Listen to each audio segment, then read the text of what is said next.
Part One-on-One with Mr. Burgher.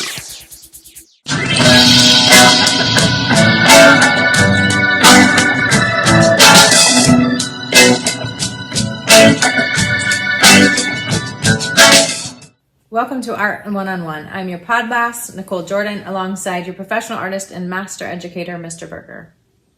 This is weird being on this side. Normally I sit on that side and you sit on this side. But this time, you sat on that side and I'm sitting on this side. Not to be confused with other times, like when we do this, but like I'm over here, but then you're over there, but then this time I'm over there, here, and you're over there. Guess you're going to have to... It's a strange world we have to adapt to, isn't it? I suppose. Yeah. So, in the way of art and podcasts, so this time, what are we going to start with? We'll start with our usual, which is Ask the Art Guides. Ask the Art Guides, where we consult the Oracle Art Guides so that we know how to start a conversation. And what have they given us to discuss today? Well, Diane Arbus. And I don't know a whole lot about her. You say to look at the picture and whatnot. And I don't know a whole lot about her, to be honest. But you, being you, I'm sure you looked up at least who she was. I did. She is a contemporary photographer who's really well known for capturing just people that were kind of considered freaks or out of the ordinary and wanting them to be like authentically who they are through her pictures. Like circus performer type freaks or? No, like back, I looked her up like to see, she actually took her own life in 1971. Very sad. Yeah. But like just people like that were not considered like gays and lesbians at that time were not, it's not as, or wasn't obviously as open as it is now and accepted. And she did a lot of portraits of them. She did a portrait of a kid with a grenade, holding a grenade, like having this serious face. And then the next thing you know, he's being silly and just very, I don't know. It was very controversial. Her photography was. Well, I mean, I could glean that she was a photographer based upon her holding a camera in the picture, but other than that, I really... she looks kind of witchy. I didn't really know a whole... The name, her name doesn't ring a bell, and the other images in there don't really... didn't really catch my attention as something I'd seen before, so interesting. So of the art topics that are on the card, which one do you think that we should focus on in terms of our conversation? Well, I tend to go with the life a lot. I like either one of these and then you can pick. I like look directly at whatever you're avoiding. Yeah. Or listen when a city tells its secrets. Boy, I think that we should explore the idea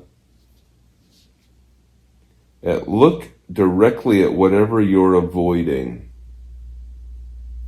Look directly at whatever you're avoiding makes me think about all kinds of different things. But I think in life we do that. I think it's called procrastination, and I'm probably one of the... I mean, if something is going to be hard or I'm overwhelmed, I procrastinate on it.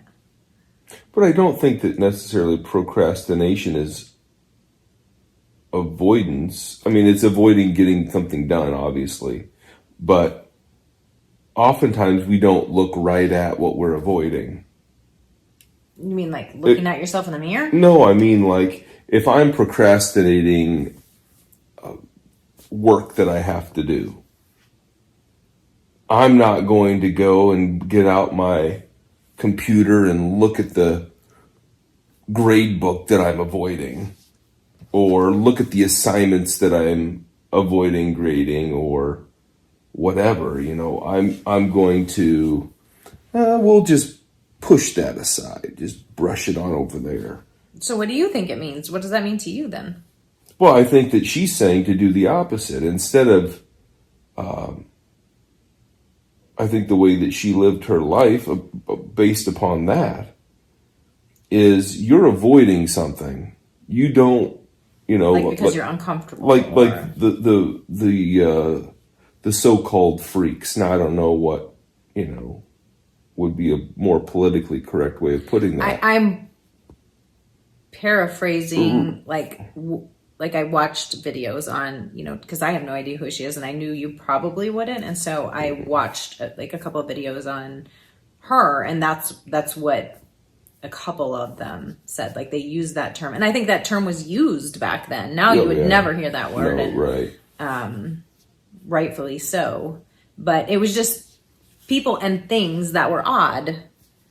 But again, instead of... Not my preference of language, their preference of language. Right. But, with trying to avoid something, when people were trying to avoid, somebody with a issue or whatever, you just act like they're not there. But she's saying, just focus in on it. She was capturing it. She was capturing those people, those moments, those uncomfortable situations. And it was very, like, some people hated her work and some people loved her work, and which is just like any other artist. For sure.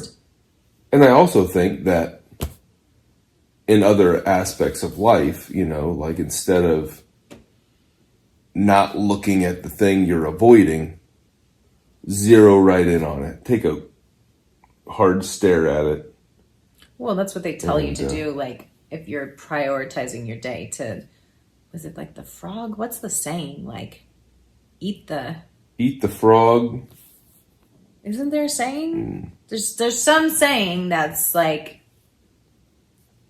I don't know, but frogs. It's just talking about tackling. It's something around frog. Tackle the frog. No, it's not around tackling, but it's just saying, like, tackle the biggest thing first. Tackle the biggest frog first. No, it's like eat the frog, or now I want to look up what it is, but I can't because you got every... Don't look at the gift horse in the mouth. No, it's like the saying is eat the frog. But there was more to it than eat the frog. No, it was just eat the frog. No, there wasn't. There was a whole big thing. No, the saying now is eat the frog, but it's like, if you eat the frog at the beginning of the day, then what could be worse? Right. After that. And that's Mark Twain, right? Yes. So that's what I was pulling it from. So okay. And what, I guess I don't understand. What does that have to do with her? It's just because the quote we were looking at says, look directly at whatever you're avoiding. It's deal with whatever you're avoiding. Eat the frog, and then, things will get better after that. Like, it couldn't get any worse, basically. Right. And I get that, I suppose. And I think that's where it's cool, because obviously the people and the places and the things that she was photographing obviously made other people uncomfortable, but for her... She's saying, look at it. Yeah. Look at what makes you uncomfortable. Yeah, and deal with it. Well, and I think that there are lots and lots of artists that they see the need for people to look at things, whether it's Georgia O'Keeffe saying, people don't pay enough attention to flowers, so I'm going to make one really big. Now, there are other reasons why people said she painted flowers, but, that's one explanation. And there are all kinds of, that's just another example of, but there are lots of artists that say, people aren't paying attention to this, so I'm going to bring it to their attention so that it's right there in your face and you can't really ignore it. Well, that's social media today. You can't really avoid anything. I mean, you avoid it by not being on it. Otherwise, you're going to be exposed to anything and everything unless you have. But I also think that there's with social media anyway, I think that there's an algorithm to it. There's a reason that certain things pop onto your screen, and there's a certain reason that things don't, based upon your politics or your beliefs or the things you've looked at or searched for in the past, or there's a lot of. I think there are a lot of reasons. I guess that took us where we needed to go, but it's interesting. She's interesting. I love that she liked to pull the authenticity out of people and take pictures of them for who they were, no matter what they looked like or what they felt or looking at some of her art. But she does get, again, she gets dark, but like if you read some of her stuff, it says like she was struggling herself and showed she was like using that or that photography as a way to connect, or I don't know what the right word is, with the people that had similar struggles to her. Right. Speaking of similar struggles, we haven't been on a couch like this doing this podcast since our very first episode together, which was episode 3. And where? Your couch in the apartment. Yeah, it was my couch at my apartment. And we tried it on the couch one time. And then You liked it better when we were sitting at the table. Yeah, I liked it better at the table. So. I feel more comfortable. I don't think the looks of this is going to be as good, obviously, and I don't know about the voice, or the audio. Yeah, audio, yeah. Which, audio format, but... We have no microphone. Well, I was just listening to a podcast though that was talking about starting out podcasting, and this lady said when she started out, she used her Apple phone and voice recorded everything. Just did the voice recording to record all of her podcasts, and she said she got so many people asking, "What are you using for your microphone? It's so clear and it's so good." And she's like, "It was just my phone." Yeah, and it was always just my phone. So and we're using a variety of Apple products to do it. The difficulty is that they're a little bit, spread around the room. So we'll see which one has the best audio and try to make it work. But all right, well, where are we going from here? Oh, I see how the tables have turned. Yep, you're on that side now, so you're gonna guide the conversation. Well, my only thought is that, with this individual talking about people that are so-called freaks, that this month is, we're coming upon Thanksgiving.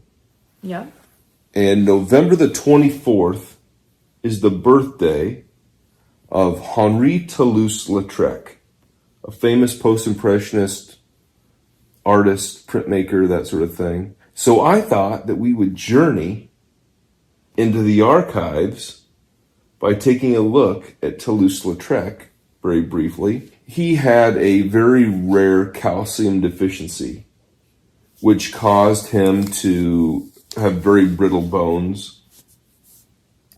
He broke his legs and his arms multiple times. He did not grow. I think he was 5'2", 5'4", maybe. So he's very short, and his legs were particularly short, again, because they broke at the growth plate. So I think his torso was like normal size, but his legs were not. And his father would pick on him and say very disparaging, demeaning, awful things to his son. And his mother was very supportive, but that can only go so far. He found friendship where he could, and he went to the prostitutes and the drunks and the people that were oftentimes considered the low lives of society in Paris. And they welcomed him in, and they were friends with him, and they, Makes me think of Jack on the Titanic. Jack on Titanic? Yes. Remember he drew like all the what did you just say they were?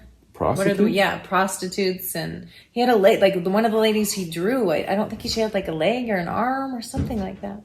A leg or an arm?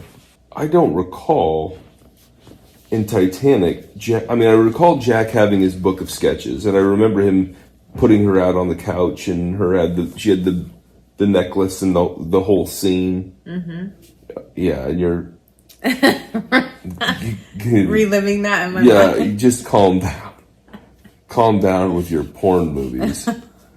But I recall that part of it, but I don't remember him like flipping through this. But there again, it's also been a couple years since I've watched Titanic, so I guess it's time to rewatch it. There you go. But Same at any concept. rate, That's what it made me think of when you're talking about Lautrec. Toulouse-Lautrec. Yes. Yes. And I love that though, finding the beauty and the things that others see as odd or freaks or it's all perspective. It's all what you see. With Toulouse-Lautrec, it's kind of a double-edged sword because he did find a community that accepted him, but he also found substance abuse and syphilis and a plethora of other issues that came because of a result of his friends. And, that ended up, because of his other health issues, he ended up dying at a fairly young age, due to those other issues. And so it would have been great had a really group of nice fellas decided to befriend Toulouse-Lautrec, but that's not how it ended up for the guy. But again, he could have still chose not to. But he didn't. I mean, you have plenty of people that are alcoholics that change and can be around people that are drinking alcohol and not. You can make choices. I'm just saying it doesn't have to be that way. But what else do you like about Lautrec? You obviously have him in your book for a reason. I mean, he's one of the great poster makers of all time, very influential in terms of his post-impressionistic style and works, and very influential. But again, a lot of people looked down on him because of his stature. A lot of people disrespected him at that time, and then once they recognized his artistry and his craftsmanship and his work quality, then he got notoriety and respect and all the things that went with it. And it just makes me sad for him that he had a negative self-image when, had he focused on the good things that he had going for him instead of some of the negatives, I think his life would have been a lot happier, instead of, dying an alcoholic in his mother's arms because, he couldn't find love. He couldn't find companionship. He couldn't find good friends that weren't wrapped up in their own issues and situations. And, I would have wanted more for him. I wish that he had more. How old was he? When he died, I'm not sure. Off the top of my head, I can't remember. Like 30s, I think. 30s. Maybe 40, but I don't think so. Yeah. Super sad. But as you say, there's a lot of artists that... It's just an interesting... I mean, I think maybe artists really feel things deeply. A lot of artists, I think, just feel things deeply. And so if you can't handle those feelings, if you can't, just like you fill that gap with alcohol, you fill it with drugs, you avoid things, and they shouldn't. Right. They shouldn't. And hopefully... That's also where art pulls a lot of people out of that. It's an outlet, so they are only alive because art has become that outlet and has allowed them to fill it with that instead of alcohol or drugs or whatever else. I hope that in the case of our photographer friend, people recognize that there are better options than ending everything. And there are better options than what Toulouse-Lautrec did, and just drinking your sorrows or finding a prostitute or indulging in something that's going to that might make you feel good in the temporary. Well, it's numbing. But and something more constructive and more positive. Like making art history videos. Like making art history videos. I mean, I remember back in the day. That's an outlet for one of us. Well, or both of us. I remember back in the day, like as a kid, you get your paycheck, you work your crappy teenager job, and you had no bills, and when I was a kid, I had no bills or responsibilities with my money, so I just squandered it on whatever. And I remember I'd go to the bookstore, and there were a couple different bookstores that I'd go to.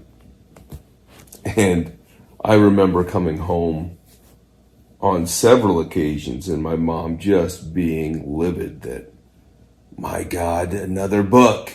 What are you going to do with all these? And they were always art books. And art books are big and thick and heavy, and they're expensive.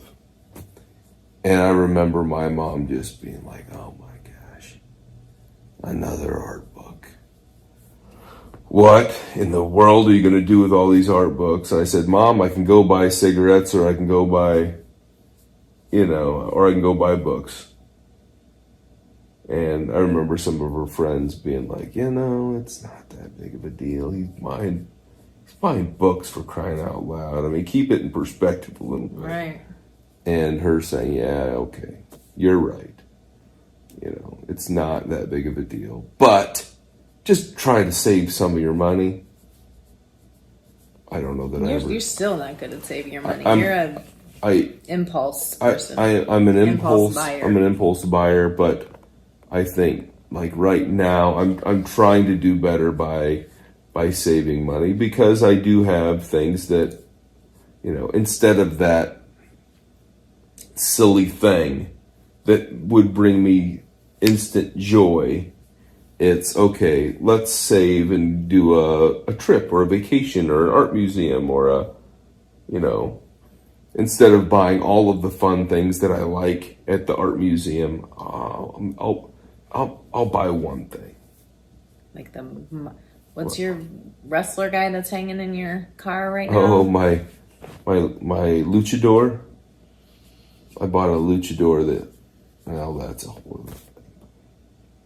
Well, I think there's a balance there. And I just, again, had this conversation. That's so interesting that I just had this conversation with Dylan today too. Like, cause he's starting to make money, and he's got, and he's like, oh, I want to go buy these baseball cards or whatever, but it's like $100 for 30 seconds of, fun. And I want to save my money for this and that. And then I'm like, okay, you should save your money. And I was proud of him for seeing that. But at the same time, if you're working hard, you need to reward yourself sometimes and get the things that you want. Or what are you working hard for? It's like the person that works and works and works and works to save and save and save so that when they retire, and then they don't retire because they die at 50. And it's like there's this balance that I feel like our society lacks with today. Sure. But I think that, like you said, it all comes down to balance.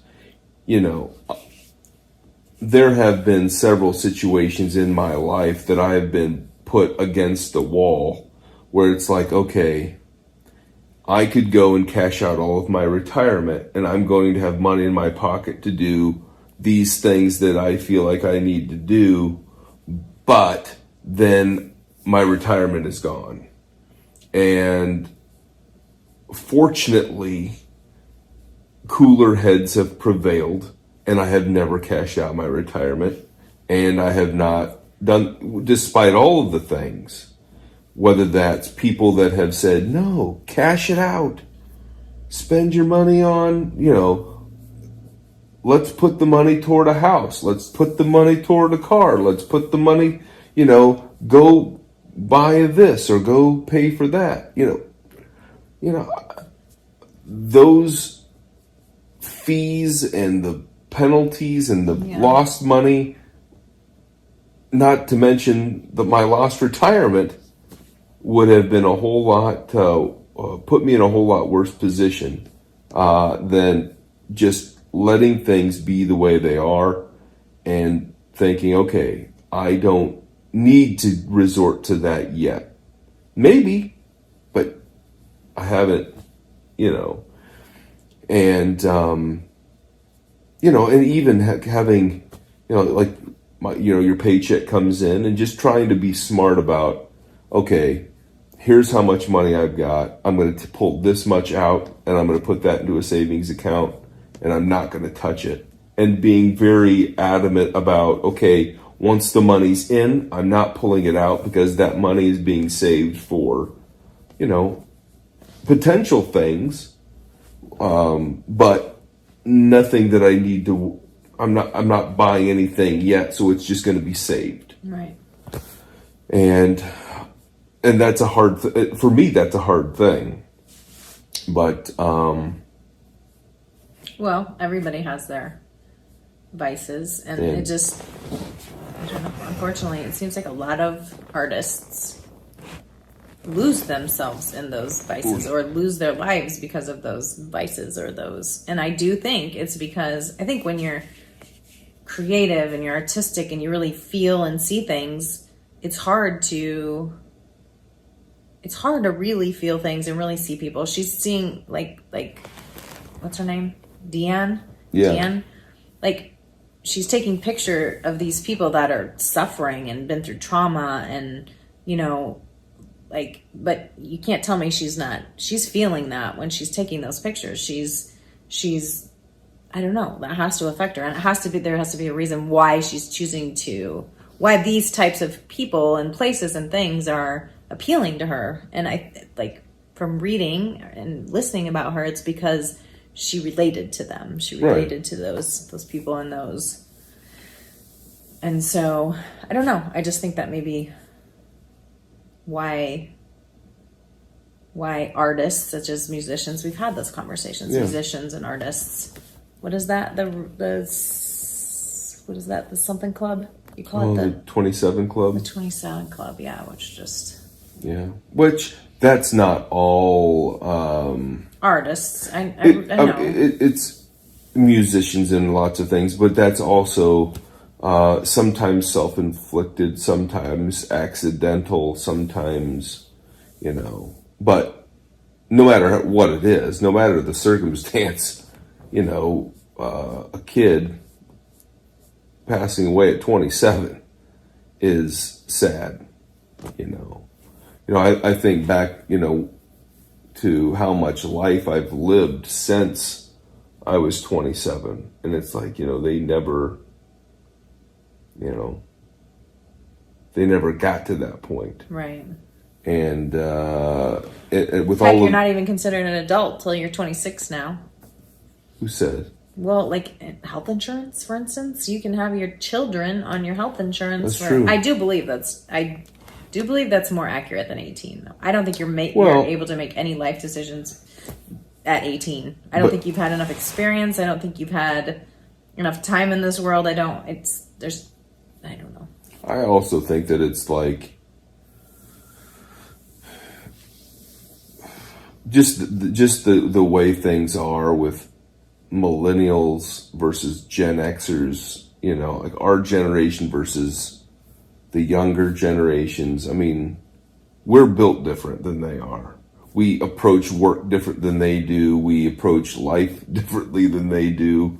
And that's not good or bad. I mean, shoot, I've got children that are my own children, your children. They're Gen Z, Gen Y. They're millennial. They're these other generations of. What are we considered? Gen X. We're Gen X.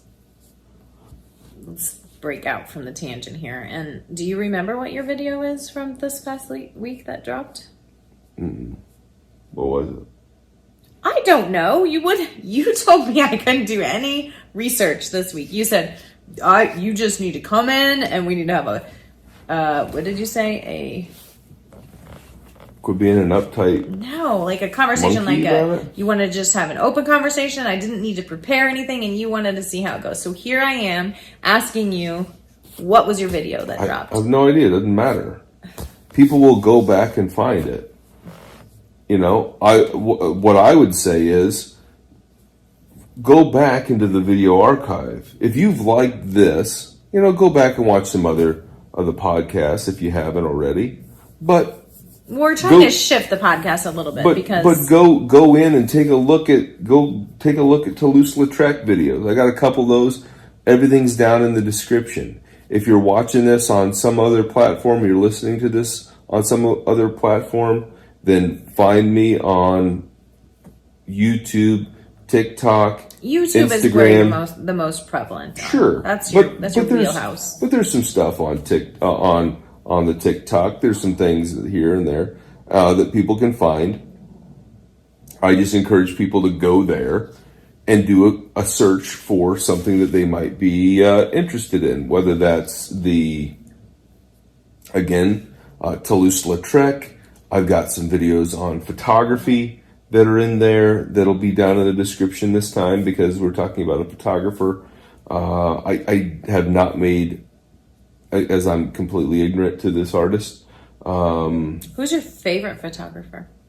And you always give me this vague whatever, like you don't have any favorites, but I don't like to have favorites. That's I think great. Okay, so because I think right now in the moment when I say to you, if there was a photographer that really jumped out to you or that you loved their work, who would it be? You wouldn't believe me if I told you.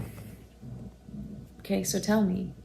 I'm telling you. If I tell you, you won't believe me. Okay, that's great. My favorite photographer Yes. is Kenny Rogers. Really? He's the singer. I know who Kenny Rogers is. But he also was a very good photographer. When he would travel around and do his, country music shows, he would also do take photography, do photographs, did a lot of photography. And he actually had several books published on his photography. Were these one of your books that you brought home that your mom didn't like? Maybe. Maybe I brought a Kenny Rogers photography book home, and my mom was like, "Why the heck are you buying photography books on Kenny Rogers?" And I'd say, "Is he still alive?" He is not. You're gonna make fun of me for that one. He is not. Dolly Parton's still alive. She is. Dolly Parton is alive and well, as far as I know. But she just came out with her rock and roll album. That's right. You just launched one. And so she's big time. But yeah, Kenny Rogers has passed away. Kenny Rogers, I'm going to have to look it up. Some of his... But, so there are lots of great photographers and all of that. But I would say that of my favorite contemporary photographers, you got like Dorothea Lange, and there's all kinds of like from the Great Depression and all of that. But Kenny Rogers is right up there. What about, what do I want to say? Well, old. I was back in the day. Matthew Brady was pretty influential, except the fact that he was very bad at business. He was good with photography, bad with business.